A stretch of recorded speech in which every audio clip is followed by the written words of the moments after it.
All right, everybody. Welcome back to the Seeds of Change podcast. I am your host, Mark A. Turnipseed, and I'm thrilled to be talking today about a topic that I'm super excited about because it's something very, very new for me. All right, so what I've been looking out at in my life has been how to reduce amounts of stress in certain areas of my life so that I can increase productivity and efficiency. How I can reduce stress so I can increase my satisfaction and fulfillment.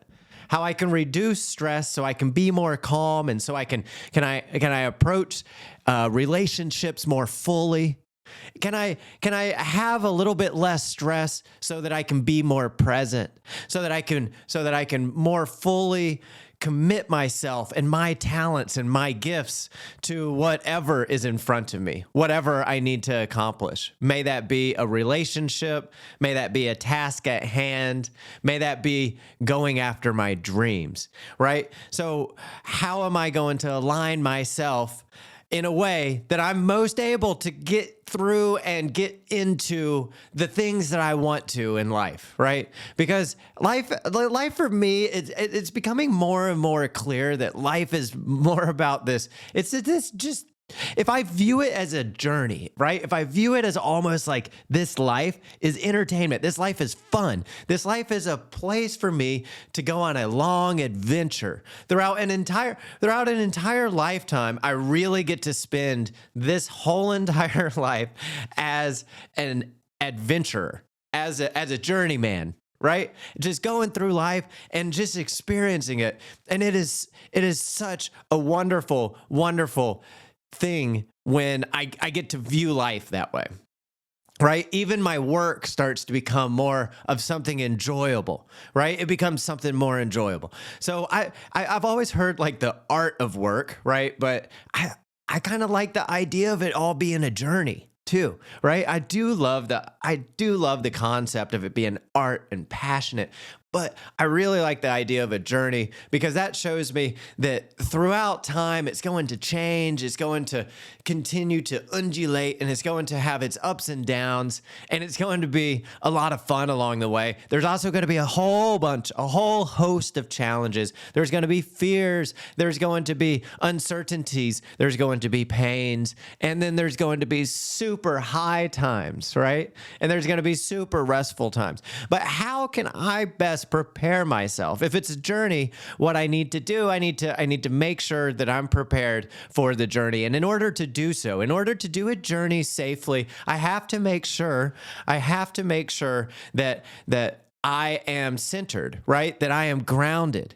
I have to make sure that I'm not forwardly thinking and worrying and stressed. If I am, I'm not going to be attuned to the whole journey. I'm going to miss all the good things. I might miss all of the good things. How many people of you have been on a vacation? You've looked out and you're just like, man, I see these people on vacation and they look like they're having a horrible time. And how many times has that been you? How many times have you been on your own vacation looking at yourself, just be like, wow, I am having a horrible time. Why am I having such a horrible time? And how can I fix this? Well, you can fix this by taking away and by looking at the different areas in your life that are causing the unhappiness, the dissatisfaction. What's causing the stress to keep something like a car ride? Something like a car ride. What's causing the stress to keep something like a beautiful car ride in the afternoon, going home from work, coming back home? What's keeping that from being the journey of a fucking lifetime for you, right? What's keeping romance with your wife or romance with your husband? What's keeping sex at night from being the greatest thing on the face of this planet that God's given you to experience? What's taking away from your dinner at night when dinner, sitting around the dinner table, is what you long for as for all day, to sit at the dinner table with your friends or your family and to commune, and now you're in argument and strain and strife, right? So how do we start enjoying this journey just a little bit more? Is there a way to just enjoy this journey a little bit more? Guys, I really think that there is. I really think that there is a way to enjoy this journey a little bit more, because I found out how to do it. I found out how to do it because I was graced with this understanding by a way of living by various different people that I started searching out and that I started like looking up to. And then I started reaching out to be my mentors and coaches. And these people have flooded me with their insight, and all this motivation helps me. All this insight helps me. And then I continually to dive into research. Like, lately, I've been reading about Thomas Jefferson. I've been reading about Thomas Jefferson and how he structures his lives and how he sets up a system for every system in his life, every relationship, and how he has so many passions, and how he does create art out of life and architecture, and how he relates to men, and how he relates to women, and how can I harness some of his strengths and turn them into something that I can use, that I can benefit man. Because man, if I can actually hop into some of his strengths, think about what the country was going through. They were trying to pull away from Great Britain. That was literally like killing them, right? They were killing them at the time, and they had to pull away from them because they just had to. And so all the people were all of such unrest, and he came in as a president for peace, right? For peace for the people. Now, this is such a huge dream and such a huge challenge, but how can somebody come in and create so much change? Well, to create so much change in a world, right, it actually takes us being present and being able to overlook and see that the drama, the theater, the ratchetness that everyone else is going through, this crazy stress that everyone else is going through, if you can pull away from it and you can get above it and you can elevate just a hair, like people like Thomas Jefferson, Benjamin Franklin, Gandhi. If you can elevate just a little hair, then you may be able to start recognizing it as not being something that you're going through that's like this painful, like, the world is out to get me. You might stop thinking about it like that, and you might start looking at it like, oh wow, this is something that deserves to be solved. This is something that has a solution, and I see the solution. I can see the solution because I'm ever so gently not pulled into the stress and strain of it. Right when we get in the stress of strain of something, our mind becomes clouded by it. Right? If you're hungry and then all of a sudden you get in the stress and strain of that, your mind becomes clouded about it. You can't think about anything else. If you start desiring sex too much, right? If you start desiring like some sort of substance to get you through the day, and you desire it so much, and you start thinking too much about it, and you start feeling stress about it, you're not going to be able to get it off your head till you do it, right? And that type of stuff is just extra added stress. So looking at all the different areas of stress in our life and where they cause us to hold us back is very, very,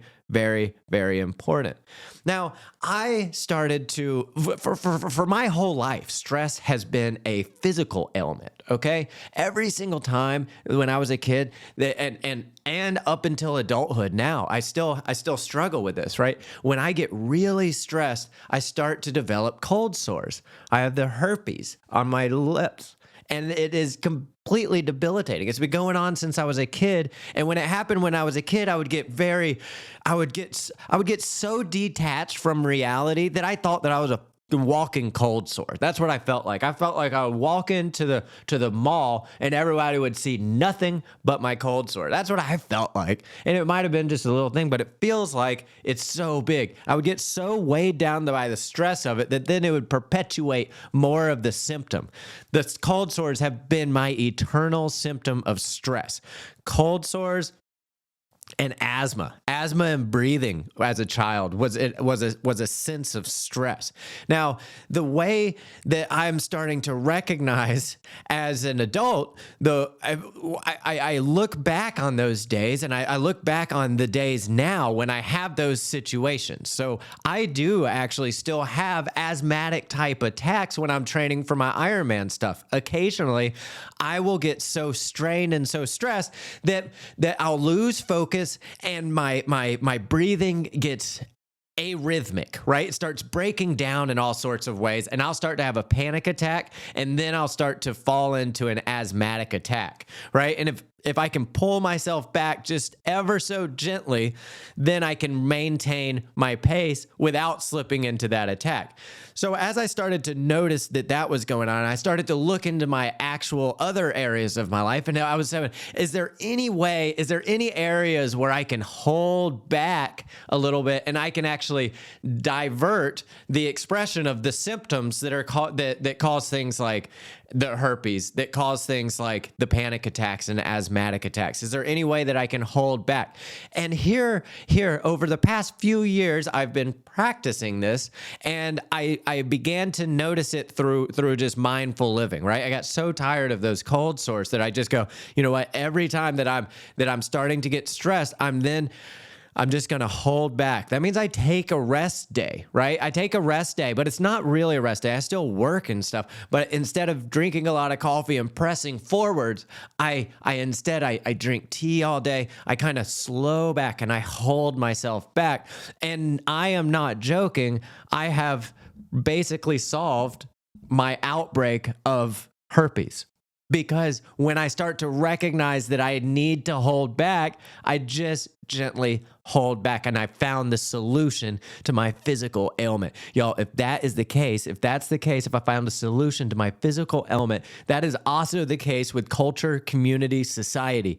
If we can gently hold back, we can then see the errors. We can then see where we are falling short and what we can do to prevent it. We can then see ourselves for who we are in the situation. We can then see ourselves without the symptoms, right? We can then see our gifts above the very expression of the nasty noise and the drama that's going on in the world. So, and in my own personal life. So there were many sorts of ways I started to recognize that I have symptoms of a life of too much stress and too much pushing forward and too much always like trying to be so assertive and always trying to push myself, not being able to hold back. I am historically very, very bad at holding back. You tell me that there's going to be a party in the evening, and I'm going to start partying by at least noon, right? I want to clock out of work and I want to party. I'm going to a Tool concert on Friday, and I clocked out like 2 days ago for that show, right? I'm getting a lot better at it. I'm getting a lot better at holding back because I practice it in other ways. So although I've clocked out somewhat, I'm still able to stay present because I'm practicing this. I'm becoming a better man every single day. Now, I've been practicing holding back in these various ways where I've been extremely weighed down. So finances was one of those ways. Mental health was one of those ways that I was holding myself back by adding too much stress, by adding too much strain, by not being able to hold myself back. I was holding myself back in mental health. Business and leadership, making friends, relationships, communication, and then finally sex and relationships. These 4 different areas of my life, which it seems to really kind of take on the whole gamut of what life is, right? It really, all of these areas really deserved a lot of focus because they were all completely out of whack. Financially, 6 years ago, I was living on a concrete floor with a mattress pad, right? I had a hot plate where I was cooking ramen noodles and rice and beans, and I had to fill up my water out of a shower. Okay? That was 6 almost 7 years ago now, right? Finances was just in shatters. Mental health wise, 6 years ago, suicidal and and in and out of like addiction spirals. Business and leadership, there just was none. There was none. So of course that was absolutely in shambles. I had none of that. And then sex and relationships. Sex and relationships was just it was all over the place, right? There was no focus, there was no understanding, there was no enjoyment, there was no satisfaction in it either. There was never enough, and there was always not enough, right? It was, and there was always being pulled and tugged by it, being, I need a relationship, I need to have sex, I need to get off, I need this. If I don't, I'm not going to be able to go about my day. If I don't come, I'm going to be more stressed during my day. If I don't get off, then our relationship is not going to be as good. If I don't get her off, then our relationship's not going to be as good. If we're not doing, right? If we're not doing, hold back.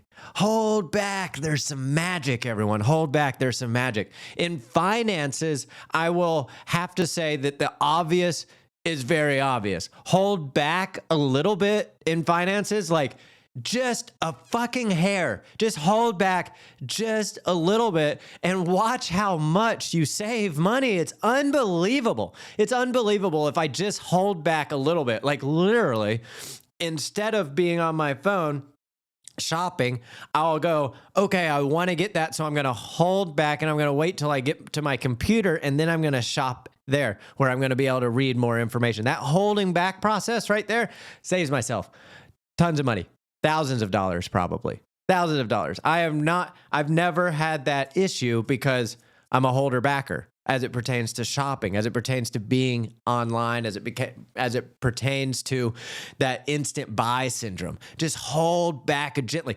Set up a system where you hold back. Right? Another system to hold back is the idea of like delaying the shipments. So just stop being so, instant gratification. Delay the shipments 1 or 2 days. Don't do the overnight express. Give yourself this challenge. Trust me, it's so much fun because you start to recognize that you get to ride something different now. You get to ride a new type of excitement. You get to ride this new type of tantalizing excitement that's much more stimulating than even getting the gift. The wait, just like a day or two, is why Christmas is so cool. Like we get to sit and we get to look at those trees with gifts under them, and we get to sit and we get to think about them and just want them so bad. And the wanting is really probably the best part, right? Once we get them, they just kind of become another thing.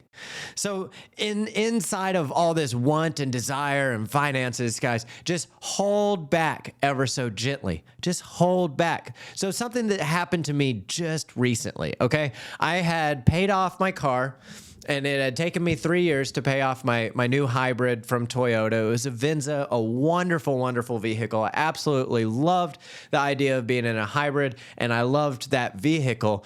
But I needed to get a truck at that point. I needed to get a truck, and I decided that I was going to go and get myself a really nice truck. Okay, so I started shopping along, and I almost ended up falling into a new $100,000 truck where I would have been paying off another vehicle. And then I sat there and I pulled back and I held myself back, right? Because I knew I was going through this over the past 6 months kind of really just trying to find a way, any way that I can find a way to hold back. Even if that's holding back in a conversation and just listening just for a minute longer. Even if it's just holding back for 10 seconds during a conversation before I start talking to make sure somebody else is finished. And those who know me know that I'm a talker. They know that when I'm at a conversation, I'm talking. Right when you get done, I've got something to say. That's not the way I want to be.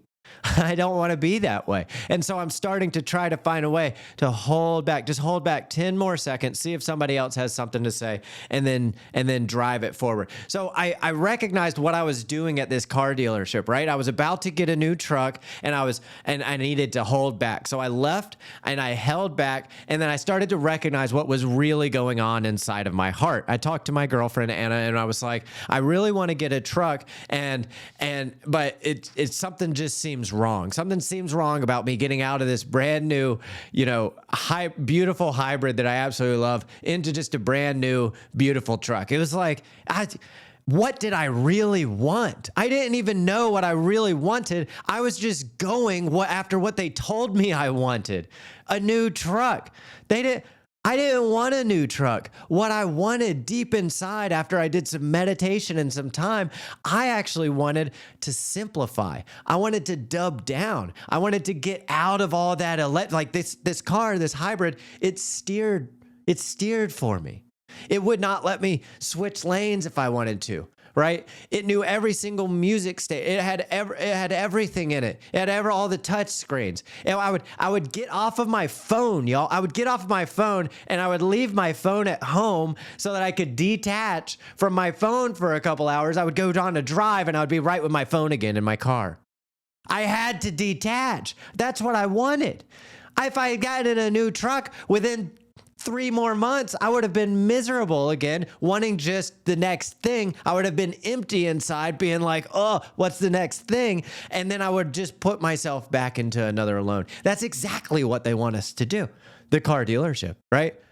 And if I ever own a car dealership, I'm going to do the same thing. It's exactly it's exactly what we should want to do, right? We want to help people to fulfill their desires. And so that's where we are. We're in that situation, right? And I'm like, man, so what do I need? What's going to satisfy me? And I recognized that I wanted a truck with no electronics. I wanted a truck that was completely simple. And after I recognized and I connected with that, I go, man, I'm going to save a whole bunch of money. I ended up getting a $10,000 truck that works perfectly fine. It works wonderfully. And it's a Toyota Tacoma. And I am happier with this purchase than I've ever been with a vehicle purchase in my life. Now, I recognize this doesn't have some of the wonderful features that are comfort and luxury and safety. So I get to drive a little bit slower. And what happens is I hold back. So this whole thing that started like 6 months ago of this holding back in my conversations and injecting my opinions into everything, this holding back has now started to reward me in other ways, because now when I'm in traffic, and anybody who knows me and drives with me knows that I always I'm like 3 car lengths back from people, and I like to go slower than faster unless it's an open road. Then give it to me, baby. I'm going 120 if I can, right? But I like to be slow. That's why I got a Harley Davidson and not a crotch rocket. I like to just be cruising. I like to be calm, because when I'm there, I can be creative, right? When I'm there, I can be in my headspace. So by holding back financially, I then get a more deeper spiritual reward from the item that I ended up getting for myself, that I ended up trading in. Not only that, I actually made money back from the car that I traded back in. It worked out so lovely. Instead of the car dealership winning, I won. And that's what can happen when we hold back. When we hold back, instead of the situation winning, we get to win almost every single time, y'all. So mental health wise, I am so quick to just be hard on myself, to be bad on myself, to be mean on myself. And if I just hold back just a little bit, if I just hold back just a hair, if instead of yelling at myself, being like, Mark, you have a horrible body, or Mark, your hair's falling out, Mark, you're developing a double chin. Any of these types of things, right? If I just hold those back just a little bit, then my head has room to see me for who I actually am. If I hold back the thought just a little bit, then I'm able to get a glimpse in the mirror and see who I actually am, and see the beautiful man who I have become, because I've held back and because I've pushed forward in the right ways. in business and leadership, this has been huge. And I learned about this concept through the Dale Carnegie. Dale Carnegie, How to Win Friends and Influence People. He talks about, instead of injecting your opinion, instead of your opinion always being the first, why don't you just listen to other people? Why don't you value their opinions? Why don't you take them and recognize them as this true, beautiful miracle in life, and then hear what they have to say and then love them for it? And that's it, y'all. That's it. You're able to, in his philosophy, you're able to have your position, you're able to have your opinions. And in his philosophy also, if you continue that way, your opinion will likely end up on top if it's the right one, right? If it is in fact the right one. And so it just works. It's the way that I think that it should work. It's like flow. It's like flow in life and business and leadership. And when I do that, not only do people like to be around me more, right? But I learn stuff that helps me to put that back into my business and back into my leadership. I learn from the people who I'm trying to lead. I learn from my coworkers, and I'm able to put it back in. I'm able to learn from the clients who are buying my products, and I'm able to then put it back in exactly what they need. Y'all, there's no doubt about it. To hold back what you think has to be done right now. If you hold back just a little bit, entertain and truly deeply respect others' opinions and where they're coming from, get to know where they're coming from, then I can guarantee that's going to play out tenfold in your business, going to play out tenfold in leadership and relationships. Now, as it pertains to my favorite topic, sex. I love sex. I think it's so awesome. I've been so wrapped up in sex since I was a little kid. I think it's such a beautiful, beautiful thing. And it's such a disgusting thing at the same time, right? It's so disgusting. It's so dirty. It's so much fun though. It's so much fun because it's like a dance, right? It's like a dance where we get to really connect with somebody else. And I don't know. Maybe the reason why I like it so much is because I feel kind of lonely in this planet. I feel kind of lonely in this body. And so I feel like when I'm with someone else, I feel like I'm more complete or something. I don't know. I don't know if y'all feel that way either. It also just feels really good to begin with. It's like getting high, right? It's like a dopamine kick. Now, when we recognize that it's like that too, then there's an ultimate real big reason to hold back, because it could just become another addiction, right? And if I am that type of person where, that's a big reason why I was a drug addict, was because why hold back? I never had a hold back like a filter on side of me, right? So what about ways in a relationship does it work to hold back? Well, men, if you hold back in relationships, your partner is going to be much more stimulated, is going to enjoy your touch much more, right? If you're just trying to move and get what you want, then it's pretty easy just to move, get what you want. Maybe that's a cum shot and then go, right?